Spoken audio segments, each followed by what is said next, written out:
એક નજર કરીએ આજના મહત્વના સમાચાર ઉપર। બનાસકાંઠા જિલ્લામાં વરસાદી માહોલ। બનાસકાંઠા જિલ્લાના થરાદમાં ભારે વરસાદના કારણે ભરાયા પાણી। થરાદના મેઇન બજાર હનુમાન ગોળાઈ પાસે ભરાયા વરસાદી પાણી।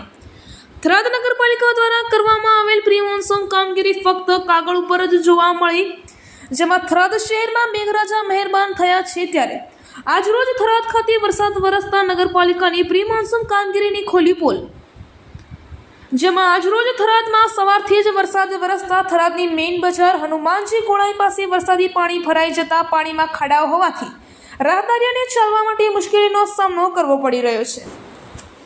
અને જેમાં થરાદની મેઇન બજાર હનુમાનજી ગોળાઈ પાસે વરસાદી પાણી ભરાઈ જતા પાણીમાં ખાડાઓ હોવાથી તે ખાડાઓ નજરે ન પડતા એક મહિલાનો તે ખાડામાં પગ આવતા લપસી જવા પામી હતી। આ દ્રશ્ય અમારા જાગશે ગુજરાત ન્યૂઝ થરાદના સંવાદદાતાના કેમેરામાં થયા કેદ।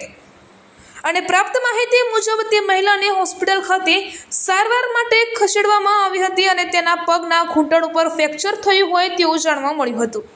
અને જેમાં થરાદની મેઇન બજારમાં આવા મોટા મોટા ખાડાઓ પડી જતા વરસાદી માહોલમાં પ્રજાઓને અવગણતા ભોગવવાનો વારો આવ્યો છે। અને થરાદમાં વરસાદી પાણી ભરાતા નગરપાલિકાની કામગીરી પર અનેક સવાલો ઉઠી રહ્યા છે।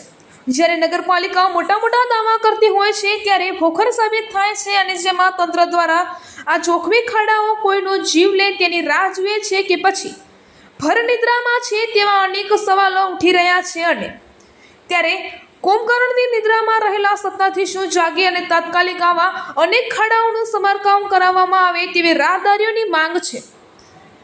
રિપોર્ટર જાગશે ગુજરાત ન્યૂઝની સાથે કયુમભાઈ ચૌહાણ, થરાદ લાગણી બ્યુરો ચીફ, બનાસકાંઠા।